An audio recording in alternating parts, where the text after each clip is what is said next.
Alhas Abdul Haq Chowdhury University College, BBA Honours Second Year, Subject Principle of Finance. Welcome for attending my online class by Flowers Reception, and also who will see by YouTube and Facebook friends or students or others. Introduction of lesson, time value of money, title of lesson, mathematical representation. Represented by Vishnupada De, head of the Department of Management. Date 15/9/2020. Mathematical problems. User value, page number 574. Book Khan Ghoshal Jahangir, Principle of Finance. Khan Ghoshal 574 page, exercise 12.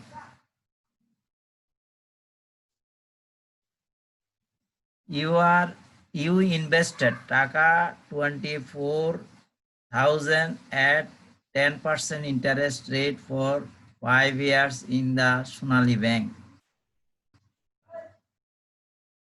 তোমরা অবশ্যই এই লাইনের অর্থ বুঝেছো যে you invested, তুমি বিনিয়োগ করলে 24,000 টাকা 10% সুদে 5 বছরের জন্য সোনালী ব্যাংকের মধ্যে। After 5 years you withdraw the proceed from Sonali bank. 5 বছর পরে ওই সমুদয় অর্থ সোনালী ব্যাংক থেকে তুমি তুলে নিলা, উত্তোলন করো and further, এবং পরবর্তীতে ইনভেস্ট ইন রূপালী ব্যাংক, যদি রূপালী ব্যাংকে বিনিয়োগ করো at 15% ইন্টারেস্ট ফর 12 years, 15% হার সুদে যদি 12 বছরের জন্য রূপালী ব্যাংকে আবার বিনিয়োগ করো ওই টাকাটা নিয়ে, what will be the ultimate value of your initial investment after 17 years? 17 বছর পরে তোমার যে আসল টাকা রয়েছে, ইনিশিয়াল ইনভেস্টমেন্ট, যে আসল বিনিয়োগ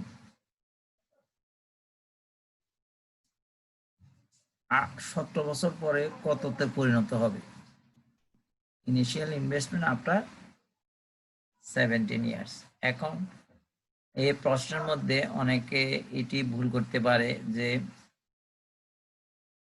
প্রথম 5 বছরের জন্য সোনালী ব্যাংকে বিনিয়োগ করা, এরপরে আবার রূপালী ব্যাংকে 12 বছরের, এবং ইন্টারেস্ট রেট এখানে ছিল 5 বছরের জন্য 10% বা 10%, আর পরের 12 বছরের জন্য 15%। তো অনেকে মনে করতে পারে যে এই 17 বছরের বাইরে মনে হয় আরো 17 বছর পরে তার বিনিয়োগটি কত। আসলে নয়, সেটি হচ্ছে ভুল। প্রথম 5 বছর, তারপরে আবার রূপালী ব্যাংকে 12 বছর, মোট 17 বছর পরে তার টাকার পরিমাণটা কত দাঁড়াবে সেটা বের করতে আমাদের বলা হয়েছে প্রশ্নে। Solution we know. আমরা এখানে বুঝবো কিভাবে যে এটি কোন ফর্মুলাতে যাবে। ইউ ইনভেস্টেড টাকা 24,000, ইনভেস্টেড অর্থাৎ তুমি বিনিয়োগ করলে। যে কোনো পাস্ট টেন্স এবং প্রেজেন্ট টেন্স আমরা এখানে অঙ্কের ক্ষেত্রে প্রেজেন্ট ভ্যালু হিসেবে ডিনোট করব। প্রেজেন্ট ভ্যালু যেহেতু বর্তমানে বিনিয়োগ করুক আর গতে বিনিয়োগ করুক সেটাই প্রেজেন্ট ভ্যালু। তাহলে প্রেজেন্ট ভ্যালু আমার আছে 10% ইন্টারেস্ট রেটে 5 years। তাহলে প্রশ্নে 5 years গত হলে আমার কত টাকা হবে? নিশ্চয়ই কোনো ফিউচার ভ্যালু হবে। 5 বছর পরে অবশ্যই ফিউচার ভ্যালু হবে। We know future value is equal two present value into 1 + i over N. আমরা এই ফর্মুলাটা জানি, where present value is equal to টাকা 24,000, interest rate I is equal to 10%, R n is equal to 5 years। তাহলে আমরা ফর্মুলায় বসিয়ে দিলে এটা সহজে 1.10 on 5 এটা পাওয়ার করলে, ক্যালকুলেটরে পাওয়ার করলে এই পয়েন্টটা পাওয়া যাবে 1.61051।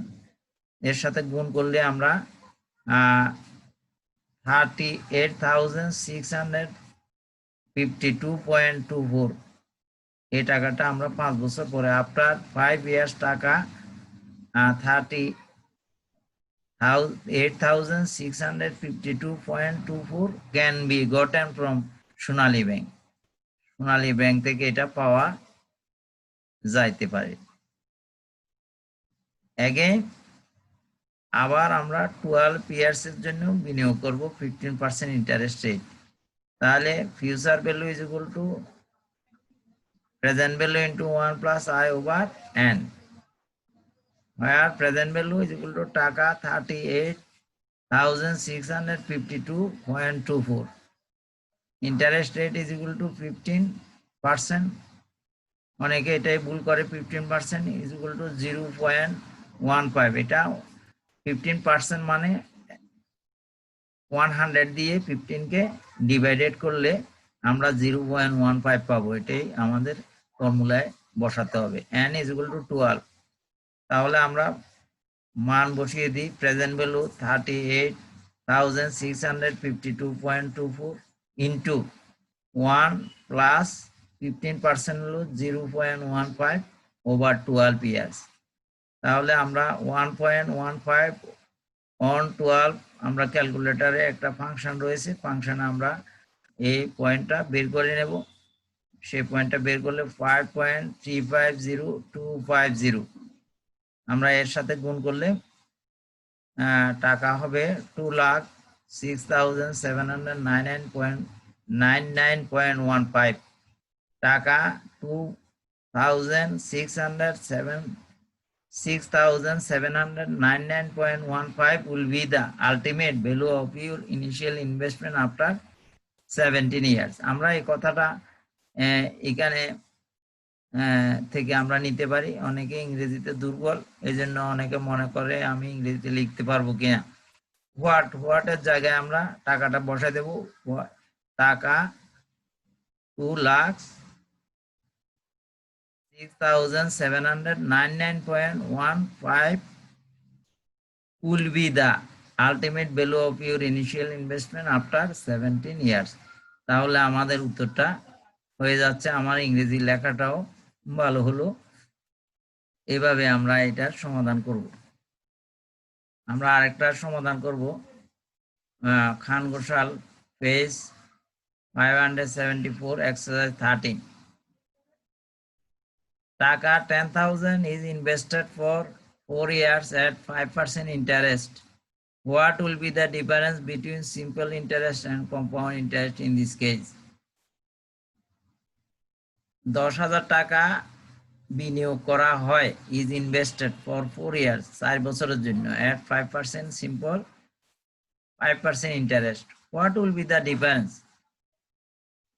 পার্থক্য কত হইবে between simple interest সরল সুদ এবং compound interest চক্রবৃদ্ধি সুদ? in this case এই ক্ষেত্রে সরল সুদ এবং চক্রবৃদ্ধি সুদে যে টাকা হবে সে তার পার্থক্যটা কত হবে? তো আমরা প্রথমে সিম্পল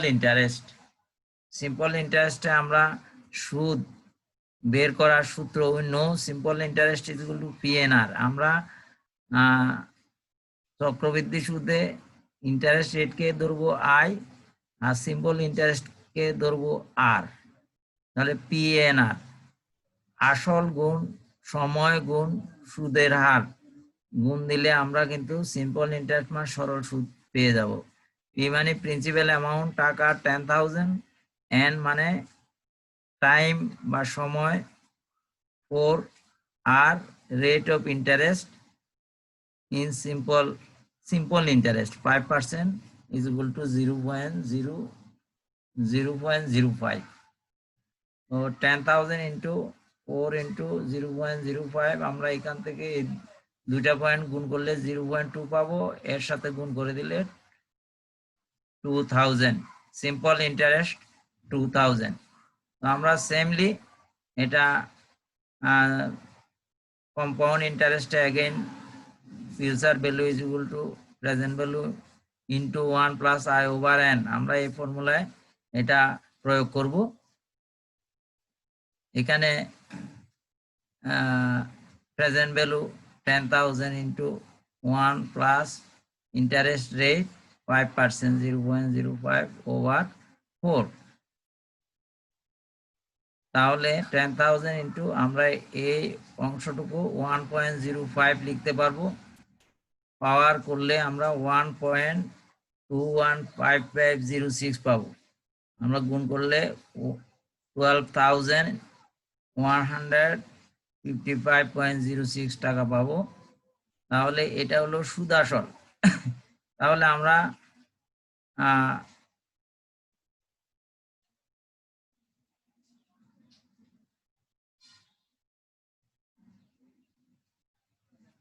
এখানে একটু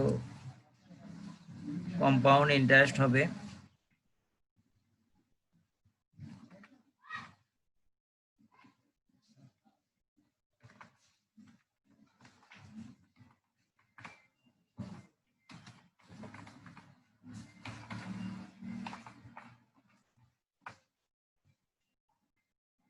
আমরা কম্পাউন্ড ইন্টারেস্ট পাবো। এখানে সুদ আসল টাকা 12,155.06 মাইনাস প্রেজেন্ট ভ্যালু, অর্থাৎ সুদ আসল থেকে আসল বাদ দেব। তাহলে টাকা 2,155.06, এটা হলো কম্পাউন্ড ইন্টারেস্ট। তাহলে the difference between simple interest and compound interest, compound interest বেশি, তাহলে 2,105.06 মাইনাস সিম্পল ইন্টারেস্ট হলো 2,000, তাহলে টাকা 155.06। তো আমরা শেষ করার আগে আবার একটু দেখে নেব আমাদের বিষয়গুলো। Future value page number 574, book হলো Khan Gosab Jahangir, principal of finance. Exercise number 12, you invested taka 24,000 at 10% interest rate for 5 years in the Sonali bank. তুমি 24,000 টাকা 10% সুদে 5 বছরের জন্য সোনালী ব্যাংকে বিনিয়োগ করলে। After 5 years you withdrew the proceeds from Sonali bank and further invest in Rupali bank at 5% interest for 12 years। 5 বছর পরে তুমি সমুদয় অর্থ সোনালী ব্যাংক থেকে তুলে পরবর্তীতে রূপালী ব্যাংকে 15% হার সুদে 12 বছরের জন্য বিনিয়োগ করো। What will be the ultimate value of your initial investment after 17 years? তোমার প্রারম্ভিক বিনিয়োগ 17 বছর পরে কত হবে? সলিউশন, উই নো, যেহেতু এখানে ইনভেস্টেড টাকা 24,000, এটাই প্রেজেন্ট ভ্যালু, 10% হার সুদে 5 বছরের জন্য আমার কত টাকা হয়, এই ফর্মুলা আমরা প্রয়োগ করে জানতে পারবো। We know future value is equal two present value 1 plus i over n, where present value is equal to টাকা 24,000, i interest 10% is equal to 0.10। যেখানে ভুল হইতে পারে 10 কে 100 দিয়ে ভাগ করে 0.10 ফর্মুলায় রিপ্রেজেন্ট করতে হবে। n is equal to 5, তাহলে present value 24,000 into 1 plus 0.10 over 5, তাহলে আমরা এখানে যোগ করলে 1.10 over 5। আমরা যদি এটা ক্যালকুলেটরে 1.10 এখানে একটা লিখে, একটা পাওয়ার চিহ্ন রয়েছে, পাওয়ার চিহ্নটা দেওয়ার পরে আমরা 5 দেব, এই রেজাল্টটা আসবে 1.61051। আমরা 24,000 ইন্টু 1.61051 যখন মাল্টিপ্লাই করব টাকা 38,652.24 after 5 years টাকা 38,652.24 can be gotten from Sonali bank. আমরা 5 বছর পরে 38,652.24 টাকা সোনালী ব্যাংক থেকে পাওয়া যেতে পারে বা পাওয়া যাবে। এগেইন আমরা আবার ফর্মুলা স্থাপন করব, future value is equal two PV into 1 plus I over N, where present value এখান থেকে প্রাপ্ত টাকায় প্রেজেন্ট ভ্যালু টাকা 38,652.24, ইন্টারেস্ট রেট 50%, 15%কে 100 দিয়ে ভাগ করলে 0.15, n is equal to 12 years। আমরা ফর্মুলায় বসিয়ে দেব 38,652.24 into 1 plus 0.15 over 12 years 12, তারপরে আগের মতো 1.15 ক্যালকুলেটর লিখে পাওয়ার টিপবো, পাওয়ার বোতামে টিপ দিয়ে 12 years 12 দিলে আমরা 5.350250 পয়েন্টটা পাবো। এটার সাথে 38,652.24 যখন গুণ করব তখন আমাদের টাকা হবে টাকা 2,06,799.15। তাহলে আমরা প্রশ্নের সাথে মিল করে টাকা 2,06,799.15 will be the ultimate of your of, এখানে ইউর হবে না, মাই হবে, মাই ইনিশিয়াল ইনভেস্টমেন্ট আফটার 17 years। প্রশ্নে ইউর থাকলেও কিন্তু আমাকে মাই লিখতে হবে, প্রশ্ন উত্তরদাতা মাই লিখতে হবে। খান ঘোষাল 574 exercise 13, টাকা 10,000 is invested for 4 years at 5% interest. What will be the difference between simple interest and compound interest in this case? আমরা প্রথমে সিম্পল ইন্টারেস্টের ফর্মুলা লিখবো। Simple interest is equal to PNR, where P is equal two principal amount 10,000 and for r is equal to rate of simple interest 5%। 100 কে 5 কে 100 দিয়ে ভাগ করব 0.05 পাবো, এখানে লিখে দেব 10,000 into 4 into 0.05। আমরা এই দুইটা ফ্যাক্টর গুণ করলে 0.2 পাবো, এর সাথে গুণ করলে পাবো 2000। যেহেতু এটা সিম্পল ইন্টারেস্ট আমরা এখন কম্পাউন্ড ইন্টারেস্ট বের করব। Again future value is equal two PV into 1 plus I over N. Compound ইন্টারেস্টের সুদ আসলের সূত্র, অর্থাৎ ফিউচার ভ্যালু মানে সুদ আসল সহ 10,000 ইনটু 1 প্লাস 0.05 পাওয়ার 4, তাহলে 10,000 ইনটু 1.05 পাওয়ার 4। আমরা ক্যালকুলেটরে 1.05 লিখে পাওয়ার দিয়ে 4 দেব, 1.215506 পাবো। এর সাথে 10,000 গুণ করলে আমরা পাবো টাকা 12,155.06। তাহলে এটা হলো আমাদের সুদ আসল। তাহলে কম্পাউন্ড ইন্টারেস্ট বের করব, সুদ আসল বিয়োগ আসল, টাকা 12,155.06 অর্থাৎ future value minus present value 10,000।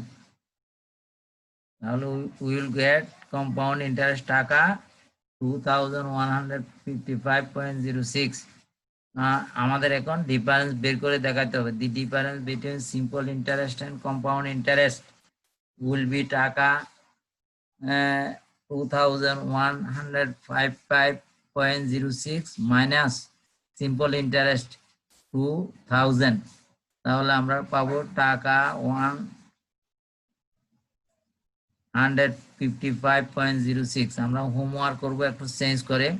Exercise 14 page number 574, figure change. Mister Iqbal invested a sum of money at 5% interest for 4 years. If the difference between Simple interest and compound interest is টাকা 310.12. What was the amount of investment? আমরা এখানে প্রশ্নের মধ্যে বলা আছে টাকা 155.06। আমি প্রশ্ন বলেছি 310.12। আমরা উপরের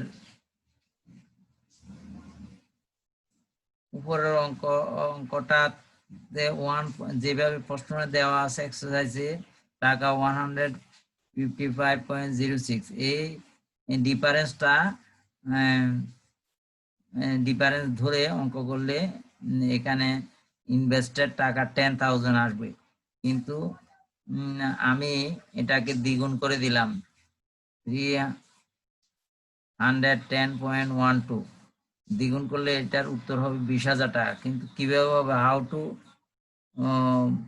compute this figure from applying formula? আমরা ফর্মুলা অ্যাপ্লাই করে করব, তবে প্রশ্নে রয়েছে আমার এটার উত্তর হবে 20,000। এভাবে করতে না পারলে আমাকে কমেন্ট বক্সে জানাবে, আমি অবশ্যই অঙ্ক করে দেব। তো আজকে প্রায় শেষ পর্যায়ে এসেছি আমার রিপ্রেজেন্টেশনের। তোমাদেরকে আবারও বলি, আমার চ্যানেলটি সাবস্ক্রাইব করবে। যেহেতু জাতীয় বিশ্ববিদ্যালয়ের পরীক্ষার ধরন বা নম্বর এর পরিবর্তন আসছে, তোমরা আরো ভালো করে প্রিপারেশন নেবে। দ্বিতীয় বর্ষের ছাত্ররা, যেহেতু তোমরা দ্বিতীয় বর্ষে ওঠার পরে কোনো পরীক্ষা হয়নি, তাই আমি অত্যন্ত সহজ রিপ্রেজেন্টেশনের মাধ্যমে অঙ্কগুলো উপস্থাপন করছি। তোমরা ক্লাসে উপস্থিত থাকবে, আর ক্লাসে যদি বিভিন্ন সমস্যার কারণে উপস্থিত নাও থাকতে পারো, তাহলে আমার চ্যানেলটি সাবস্ক্রাইব করে তোমরা আমার রিপ্রেজেন্টেশন দেখে নেবে। যদি সাবস্ক্রাইব না করো বা ভিউ না দেখি, তাহলে আমি বুঝবো যে আমার ক্লাসগুলো দেখা হয়নি। তো যে কোনো সময় তোমরা আমার ক্লাসগুলো দেখে নেবে। এই ইউটিউব কথা জমা রাখার একটা টুলস, তোমরা এটা মনে করে আমার ইউটিউব চ্যানেলে এসে আমার ক্লাসগুলো দেখবে। ইজি রিপ্রেজেন্ট করছি এবং অঙ্কটা করে দিচ্ছি, সেইভাবে তোমরা না বুঝলে আমাকে কমেন্টস বক্সে জানাবে, লাইক দিবে, শেয়ার করবে এবং অন্যদেরকে জানার সুযোগ করে দেবে। জাতীয় বিশ্ববিদ্যালয় অধিভুক্ত সকল ছাত্রছাত্রী সারা বাংলাদেশ জুড়ে যারা আমার এই ইউটিউব চ্যানেলটা দেখবে, তারা শেয়ার করবে, লাইক দিবে এবং সেখানে না বুঝলে কমেন্ট বক্সে জানাবে। আমি যে কোনো কলেজের জাতীয় বিশ্ববিদ্যালয় অধিভুক্ত ছাত্রদের সমস্যার সমাধানে আমি বদ্ধপরিকর। আমি অবশ্যই তোমাদেরকে সহযোগিতা করে যাব। সরকারের শিক্ষা মন্ত্রণালয় এবং জননেত্রী, দেশনেত্রী, দেশরত্ন শেখ হাসিনার কর্মসূচি বাস্তবায়নে আমরা শিক্ষক সমাজ বদ্ধপরিকর। তোমরা ভালো থেকো। আমার enclosures of representation by giving flowers invitation for coming next class and taking part to every students online Facebook, YouTube. Please subscribe my channel for getting important class quickly. Thanks all, and all of you be remain happy.